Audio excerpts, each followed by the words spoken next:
Be sure to hit that like and subscribe button. And if you guys want to check out my social media or check out a badass kick-ass original story, check out the links down in the description below. Hope you enjoy the video. So when I think of 1969, well, there's two films that I watched from 1969 most recently, and that was Easy Rider and Midnight Cowboy. And I did my review on Easy Rider, and these are two really ballsy films. These are actually pretty ballsy films, especially for the time. Midnight Cowboy was rated X, and I think it was the first rated X film to win Best Picture. And I think the year before it was a rated G movie to win Best Picture. So yeah, I can actually kind of relate to Midnight Cowboy in a way, not because of the subject matter, but because I know you can't see it in my videos, and I wouldn't classify myself. I know I sound like a country dude, a redneck. I get a lot, but I'm really not. I was raised. That's how I was raised. And that's how it happened. I picked up the accent, and I've tried to get away from. I think I have pretty good grammar for the accent that I have. But yeah, you can't see it in the videos, but I wear belt buckles, cowboy boots. Not like I said, not because I'm country or redneck. It's just that's my style. I like to do that. I wear sweaters. I wear sweaters with belt buckles and cowboy boots. Like I wear like I'm weird, I know, and I actually did go to New York. It was my senior year of high school, and that's back whenever I mean, my voice was just absolutely wild, just going everywhere. And I, yeah, going to New York City and being, who I was and how I talked and yeah, it definitely does raise some eyes. I mean, what this man John Vight's character goes through in this film, um, did I say that right? John Veidt, John Vi. I don't know. I'm just going to say Joe Buck. So what Joe Buck goes through whenever he goes to New York, I mean, that's actually pretty accurate, like feeling left out and stuff. That's how I felt when I went to, and if you're from New York, I mean, I'm not talking bad about where you live.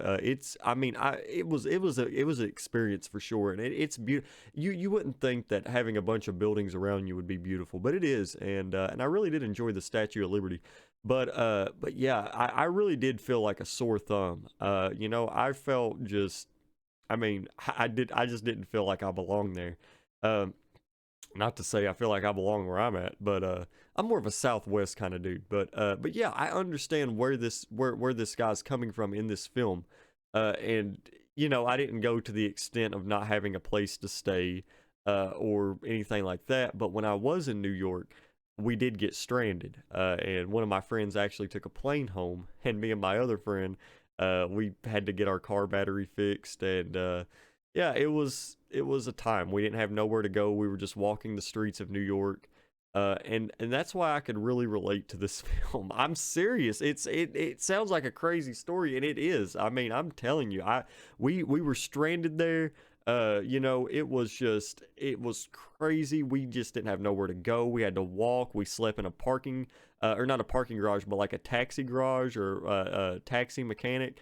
Um, I'm telling you, I can really relate to this film in terms of certain stuff. And yeah, it's overall just a really good film. It's not exactly what you would think it would be about. Because when I was first wanting to check this out, I had no idea. I was like, Midnight Cowboy, first rated X movie to win Best Picture. Okay, I'm assuming it's probably got a lot of nudity because most of the time, back then, if it got rated X, it's probably what it was about.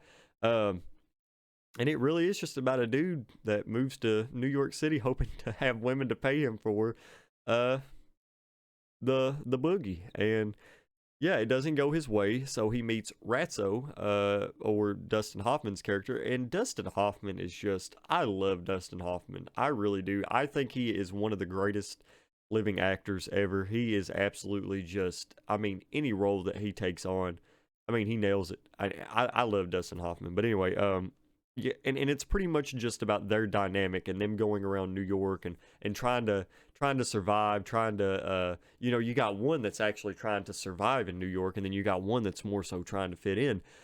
So yeah, it really is one of those films that it is different, especially for the time, and it does go to some very different places when you're watching it, and it's very They don't really, and this is, I like films that do this. It doesn't necessarily throw anything at your face.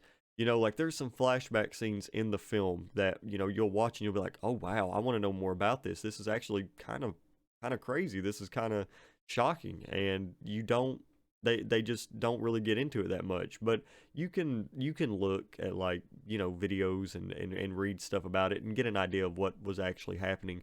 But yeah, Midnight Cowboy, I seriously do enjoy this film. And if you're a fan of Easy Rider, and I can say this about both films, if you're a fan of Midnight Cowboy, watch Easy Rider, and if you're a fan of Easy Rider, watch Midnight Cowboy, because I feel like they do go hand in hand, uh, a little bit. But if you're a fan of Dustin Hoffman or John Veidt, I hope I'm saying his name right. And I feel like his performance in this film is actually better than his performance in The Deliverance, which is saying a lot because I actually adore The Deliverance. I think The Deliverance is masterpiece. Well, yeah, I think it is. But yeah, definitely check out Midnight Cowboy. It really is worth the watch. But anyway, guys, I hope you guys enjoyed this review. If you guys did, leave a thumbs up, maybe subscribe. Hope y'all are staying safe wherever you're at. I'll see you guys next time.